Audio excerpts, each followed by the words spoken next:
Bagaimana pelaku-pelaku daur ulang ini di tingkat bawah naik kelas menjadi pelapak-pelapak modern. 3 dari 4 orang Indonesia nggak peduli dengan sampahnya. Jadi itu sangat besar sekali. Ini adalah PR kita bersama. Itu setara dengan 625 juta botol. 10.000 ton sampah plastik atau setara dengan 625 juta botol. Aduh, Iya. saya kaget banget Pak Tegar ya. Saya minum dulu deh kalau gitu. Sama Hadupi Indonesia bersih. Di podcast pertama ini di Recycle Talk, kali ini kita kedatangan sutradara di balik program kolaborasi antara Hadupi dan Le Minerale, yaitu program Gerakan Ekonomi Sirkular Nasional atau biasa disingkat dengan program GSN. Untuk itu, di podcast kita sekarang ini kita kedatangan Bapak Heri Yusamandra. Selamat datang Pak Heri di podcast Recycle Talk. Iya, terima kasih Haring atas undangannya. Siap, terima kasih juga Pak Heri telah berkenan untuk hadir di tengah kesibukannya. Iya. Gimana Pak Heri kabarnya hari ini? Alhamdulillah kabar baik. Wah, baik-baik ya Pak ya. Sebelum kita ngobrol yang lebih jauh tentang program yang sedang Bapak laksanakan ini ya bersama Hadupi dan Le Mineral, boleh dong Pak perkenalkan terlebih dahulu kepada sobat Hadupi gitu tentang personal atau latar belakang atau pendidikan Bapak, silakan Pak. Iya, nama saya Heri Yusamandra. Saya latar belakang pendidikan saya di ilmu biologi Universitas Andalas. Nah, disitulah saya mulai kenal dengan bagaimana tentang ilmu kelautan, biologi, kemudian lingkungan hidup. Nah, disitulah awal mula saya tertarik dengan dunia alam, lingkungan dan kemudian saya lanjut dengan studi ilmu lingkungan, terus dengan beberapa diperkuat dengan pelatihan-pelatihan baik dalam dan luar negeri seperti di Australia, kemudian di Amerika, dan terakhir khusus untuk pengolahan sampah itu di Jerman dan di Denmark bulan lalu tuh. Jadi memang sudah banyak Pak ya track record untuk berkecimpung di dunia lingkungan ini Pak ya. Iya, lumayan di bidang lah. lingkungan. Emang karena suka Pak? Iya, karena memang dari awal sebenarnya saya tertarik sekali dengan waktu saya ngelihat penyelam-penyelam di tempat saya di Padang waktu itu melakukan riset. Nah, sewaktu masuk kuliah saya nggak ada yang tertarik waktu itu dengan mata kuliah yang kebanyakan di darat ya atau laboratorium saya nggak terlalu tertarik. Tapi suatu waktu saya mengikuti seminar tentang kelautan. Nah, di situ saya mulai kok keren gitu orang menyelam. Nah, menarik gitu Pak ya. Iya, kok keren banget gitu bisa bernafas di bawah laut, enjoy, terus bisa mencatat jenis-jenis ikan, terumbu karang. Kok keren gitu loh. Nah, sejak itu saya mulai menekuni dunia kelautan. Nah, sejak itulah saya mulai fokus mempelajari, mendalami tentang ilmu kelautan dan lingkungan hidup. Nah, tetapi ternyata itu nggak cukup di situ saja. Ternyata lingkungan hidup juga berkaitan dengan aktivitas manusia. Nah, di situ saya belajar lagi tentang ilmu bagaimana mapping komunitas manusia, kemudian bagaimana interaksi antara manusia dengan lingkungan. Nah, sehingga pengelolaan lingkungan itu memang harus terintegrasi satu sama lain, baik lingkungannya dipelihara, manusianya, populasinya juga harus dikelola. Nah, kemudian harus ada pengawasannya. Jadi itulah yang disebut dengan integrated environment science ya. Jadi manajemen lingkungan yang terpadu gitu. Lagi sibuk apa nih Pak sekarang Pak kegiatan? Sekarang kita masih terus sampai akhir tahun depan kita tetap mengekspansi kegiatan kita sampai ke Jawa Timur ya. Sekarang sudah sampai 8 mitra yang bertambah ya dari yang sebelumnya. Jadi sekarang total sudah sampai 20 mitra yang bergabung dengan program ini di Jabodetabek, Jawa Barat, dan Jawa Timur. Waduh, banyak banget Pak ya. Berarti memang sibuk nih Pak Heri kesana kesini gitu. Kenapa dari laut ya? Dari Bapak tadi Bapak cerita tentang betapa indahnya. Kenapa Bapak bisa mengambil kelautan? Karena indah dan juga dinamis aktivitasnya kemanapun berada gitu. Nah, apa yang menjadikan Pak Heri berubah tuh Pak dari kelautan sekarang terjun ke dunia sampah? Ya, sebenarnya nggak berubah total ya, tetapi itu mengalir Jadi waktu saya masih S1 di Padang di Biologi UNAN, Universitas Andalas, saya belajar hanya ilmu konservasinya, bagaimana mengelola lingkungan, memproteksinya. Tetapi lama-kelamaan lingkungan ini dipengaruhi oleh manusia. Kalau misal manusia merusak, membom dulu membom terumbu karang, Ya, rame nangkap tuh. ikan dengan meracun, dengan membom juga. Pukat harimau Nah, gitu-gitu, artinya Pak, ya. kita perlu berinteraksi juga dalam mengelola alam ini. Kita harus approach juga, menyentuh juga manusianya, populasi yang hidup di sekitar lingkungan itu. Nah, dalam perjalanannya ternyata juga tidak itu saja komponennya harus didekati, juga polusinya. Jadi aktivitas manusia di darat itu menghasilkan limbah. Nah, limbah itu baik organik maupun anorganik. Nah, ketika manusia tidak bisa mengontrol, tidak bisa mengelola limbahnya, dia akan masuk ke lingkungan. Nah, Betul. lingkungan itu akan tercemar. Lama-lama keindahan alam, keindahan lingkungan yang kita nikmati di bawah laut, di atas laut, maupun di darat ataupun di gunung itu akan hilang kalau lama-lama manusia tidak bisa mengontrol tingkah lakunya, tidak ramah terhadap lingkungan gitu. Oh iya, betul-betul, sangat setuju sekali Pak ya. Jadi memang dari segi populasi, konservasi maupun polusi itu harus benar-benar di-manage secara baik dan juga terintegrasi. Nah, kalau di program GSN ini sendiri Pak, ini memang seperti apa programnya dan apa yang latar belakangi sehingga bisa tercetus atau tercipta program ini? Ya sebenarnya nggak jauh-jauh beda ya dengan ilmu-ilmu yang atau bidang-bidang yang saya tekuni sebelumnya, karena konsepnya sama saja gitu. Kalau kita mengkonservasi laut, kita juga menyentuh aspek manusianya, aspek populasinya. Betul. Kemudian harus ada juga mengelola polusi yang diciptakan oleh ini. Karena saya lebih dari 20 tahun bergerak dalam bidang konservasi, tourism, ya.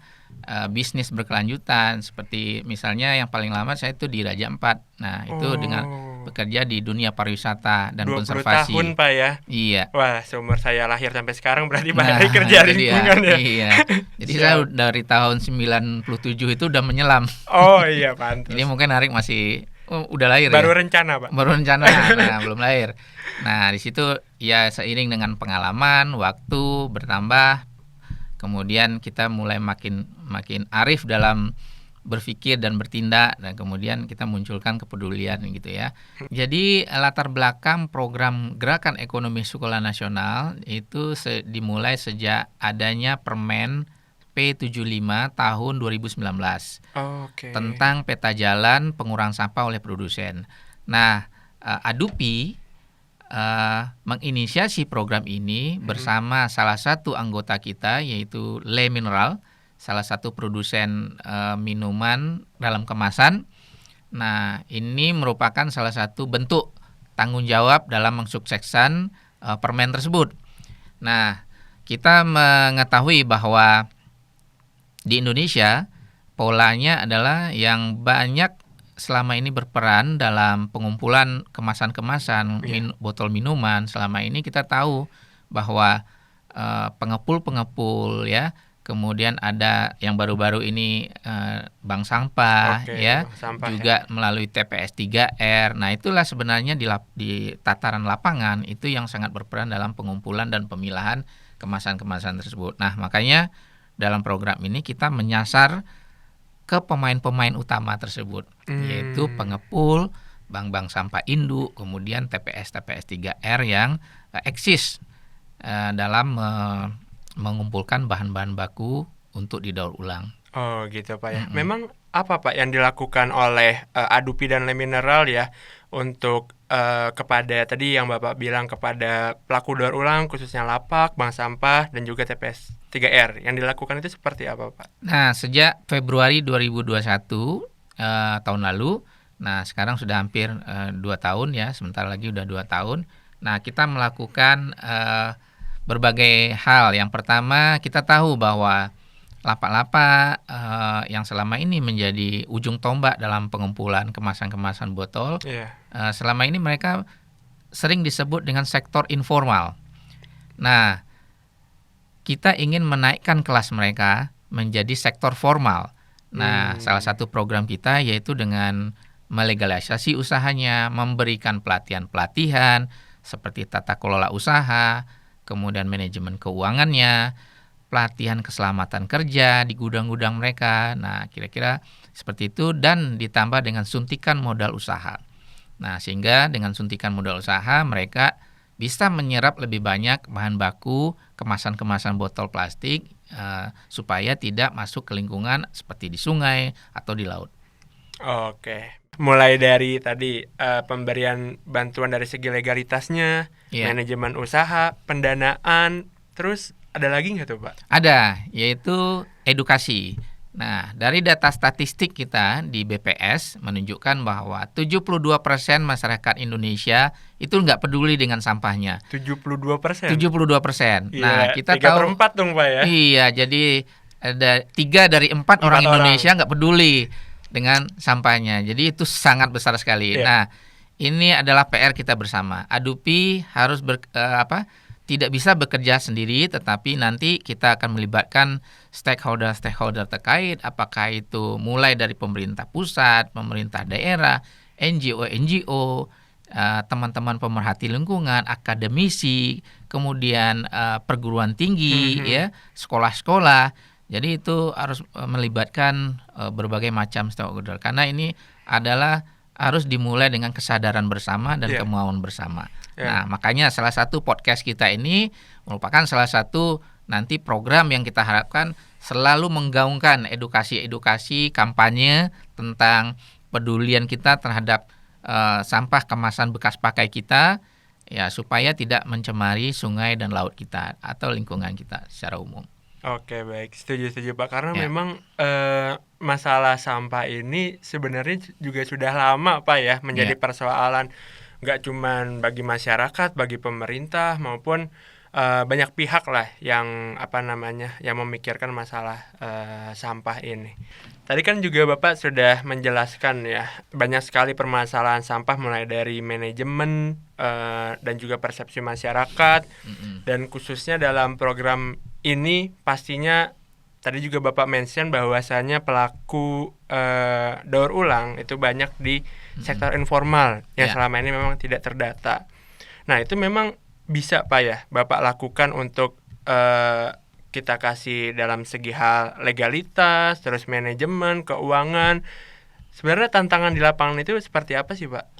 Ya, bisa sekali, dan terbukti memang banyak yang tertarik dengan program ini, dan sampai sekarang dari 2021 kemarin, dari 8 tahun pertama sekarang 20 mitra, artinya ya, antusias sekali para pelaku-pelaku, mereka dinaikkan kelasnya. Sehingga mereka mempunyai legalitas yang jelas, kemudian bisa diekspos melalui program ini, dan mereka merasa bagian dari solusi pengolahan sampah di Indonesia, gitu. Oke, dari mitra ini Pak yang telah bergabung dengan program GSN, sebenarnya adakah target gitu ya yang ditargetkan kepada mereka atau capaian yang harus mereka lakukan ketika sudah bergabung dalam program ini? Iya, ada. Jadi mereka yang belum punya legalitas, kita wajibkan mempunyai legalitas supaya mereka muncul menjadi sektor formal. Kemudian mereka bisa terlacak, kegiatan-kegiatan mereka terekspos, ya, sehingga mereka yang selama ini mungkin nggak merasa mereka sebagai pahlawan lingkungan, mereka sekarang mulai muncul kebanggaannya, muncul rasa bagian dari solusi masalah sampah di Indonesia. Nanti lama-lama akan mempengaruhi lingkungan sekitar, masyarakat sekitar, bahwa ya ini pekerjaan-pekerjaan positif sebenarnya. Nah, satu lagi kita juga ingin menata bagaimana pelaku-pelaku daur ulang ini di tingkat bawah itu naik kelas menjadi pelapak-pelapak modern. Nah, itu harapan kita ke depan. Jadi mulai memanfaatkan teknologi digital. Nah, ini saat ini kita sedang merancang satu aplikasi digital sehingga mereka dalam bertransaksi tidak menggunakan lagi kertas, tetapi sudah melalui aplikasi digital, sehingga paperless gitu. Nah, sehingga kita bisa juga menghemat penggunaan kertas gitu, sehingga nggak terlalu banyak lagi nota-nota, pakai nota menulis, jadi langsung ketik dengan HP, kemudian bisa transaksinya berjalan dengan lancar gitu. Wah, keren sekali Pak Heri. Tapi itu bisa Pak ya dilakukan di teman-teman kita di sektor informal gitu Pak? Ya bisa dong. Jadi pelapak-pelapak kita itu sebenarnya keren-keren ya. Cuman selama ini mereka nggak terekspos, kemudian nggak ada pelatihan khusus dan nggak dikenalkan dengan kemajuan teknologi. Jadi orang kita ini sebenarnya asal dilatih dengan baik, mereka akan punya kualitas yang unggul juga. Keren sih. Jadi sebenarnya teman-teman kita tuh punya potensi ya. Tapi hanya saja selama ini belum ada yang memantik potensi itu. Dan akhirnya dengan program GSN ini, Adupi dan Le Mineral melakukan hal tersebut Pak ya, menaikkan pelaku daur ulang yang berada di sektor informal ke lebih atas lagi.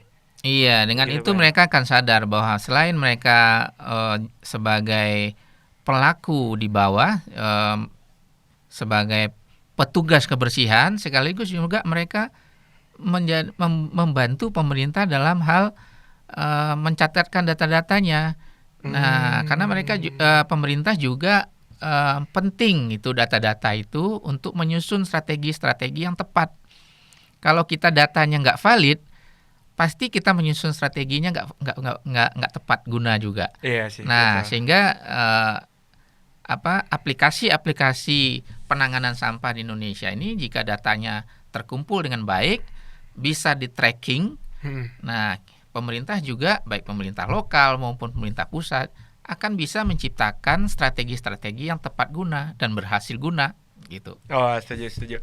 Tapi maksudnya data itu data yang dibutuhkan dan diperlukan itu seperti apa Pak kalau menurut Pak Heri? Iya, data-data tentang berapa pengumpulan, kemudian kualitas barangnya, kemudian tingkat sortasinya gimana, dan kualitas apa yang dibutuhkan oleh industri daur ulang. Nah, itu penting sekali. Setuju sih Pak. Data terkait itu masih minim sekali. Iya, areal yang di cover. Nah, itu penting sekali. Berapa tenaga kerja yang terlibat, berapa uang yang berputar di situ. Nah, itu tadi kembali lagi. Jadi berapa luas lingkungan yang tercover oleh kegiatan ini, itu konservasinya. Berapa banyak orang yang terlibat dalam ini, itu populasinya. Berapa jumlah volume sampah yang terkumpul, itu limbahnya, polusinya. Nah, itu lagi kembali segitu. Jadi itulah yang disebut dengan integrate. Jadi terpadu. Nah, kalau itu berjalan terus, dia akan menjadi suatu sistem sirkular. Nah, itu yang disebut circular economy. Wah, keren. Saya sangat tersanjung nih dengan latar belakang dan proses adanya program GSN ini. Oke, tadi kita udah tahu ya bagaimana latar belakang dan proses berjalannya program GSN ini. Lalu sampai saat ini apa saja Pak yang udah dicapai dari program ini? Iya, dari awal sejak April kita sudah mulai melibatkan mitra-mitra kita, mulai dari 8 mitra saya sampaikan tadi di awal. Nah, sekarang sudah 20 mitra. 20 mitra. Sampai ke Jawa Timur kita sudah mulai. Nah, rencananya kita ke depan mau ekspansi terus. Amin. Mitra-mitra kita. Nah, sampai bulan Agustus 2022 ini sudah 10.000 ton botol-botol dan tutup botol plastik yang sudah dikumpulkan. Oh, 10.000. Kalau Mas Harik setarakan yang 10.000 ton itu sama dengan 625 juta botol minuman yang ukuran 600 ml itu. 10.000 ton sampah plastik atau setara dengan 625 juta botol. Aduh, saya kaget banget Pak dengar ya. Saya minum dulu deh kalau gitu. Iya, saya juga haus nih.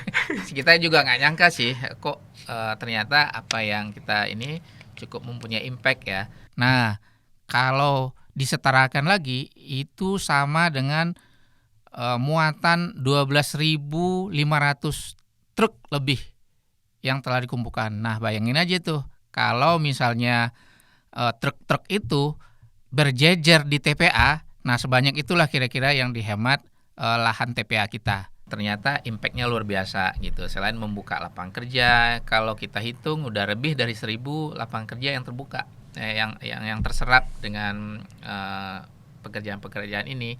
Kemudian juga modal yang berputar per bulannya itu lebih dari 7 miliar per bulan.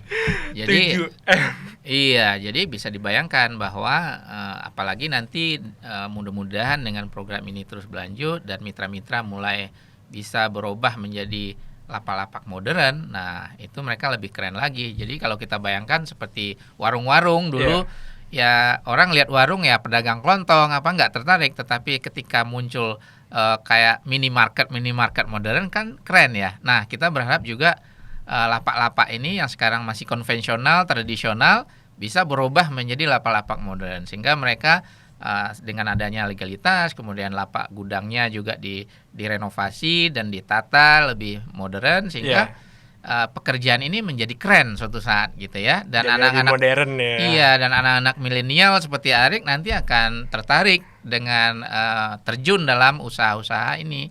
Nah, pasti karena dong, Pak, pasti. iya, karena industri daur ulang ini kan juga punya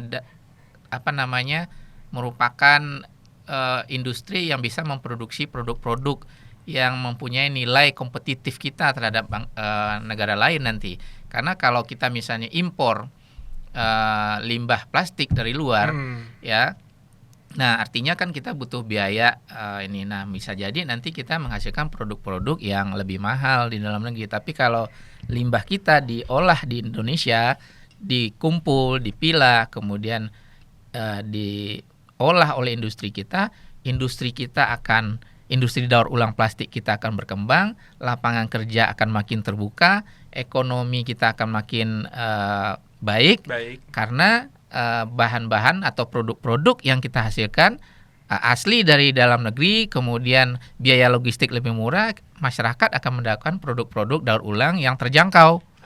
Dan sampah tidak mencemari lingkungan. Lingkungan kita lebih bersih gitu. Sungai-sungai kita bisa terlihat bersih, laut-laut kita ini, karena kalau laut kita tercemar, nilai ekosistemnya akan turun. Nilai wisatanya akan turun, semuanya akan turun.